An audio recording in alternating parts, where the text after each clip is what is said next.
সাকিব ভাইয়েরও একই ধারণা যে আমাদের যদি একটা একসাথে ডান্স ট্র্যাক হয় তাহলে আমার মনে হয় everyone will like it and love it. অবশ্যই প্রথম ফিল্মটাতে আসলে দেখতে পাবো কিনা এখন পর্যন্ত শিওর না, যেহেতু আমাদের ফিল্মের এখনো কিছু সংখ্যক কাজ বাকি আছে। বাট আমি আশা করছি, প্লাস আমার দর্শক চায় বোধহয় আমাকে একটু একটা ডান্স ট্র্যাকে দেখতে। সো আমি আশা করছি আমার ডিরেক্টর এটা, সেটা তো বলবো না কারণ হ্যাঁ, ক্যারেক্টারটা নিয়ে বলবো না, আপনারা আমার হাতে ক্যামেরা ছিল। সো সাংবাদিক যদি হয় আমার মনে হয় আপনারা বেশি সবচেয়ে খুশি হবেন নাকি। সো হ্যাঁ, সাংবাদিকের মতোই একটা ক্যারেক্টার। সাংবাদিক হতে পারে, it can be influencer, it can be photographer or blogger, এই চারটার মধ্যে যে কোনো একটা হবে। সো আমি একটা কনফিউশন রাখলাম। বাট আমার প্রথম ফিল্ম তো আমি খুব চেষ্টা করেছি ভালো কিছু করার। যতটুকু পেরেছি মনে হয়েছে যে it can be my first film.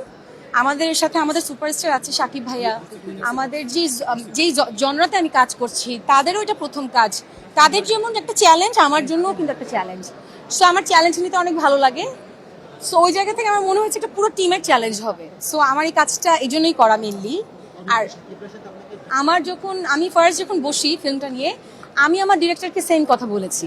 যখন আমি দেখছিলাম যে এখানে একটা ডান্স ট্র্যাক আমার নাও থাকতে পারে, তখন আমি আমার ডিরেক্টরকে সেম কথা বলেছি। এবং আমি যেটা বুঝি সাকিব ভাইয়েরও একই ধারণা যে আমাদের যদি একটা একসাথে ডান্স ট্র্যাক হয় তাহলে আমার মনে হয় everyone will like it and love it.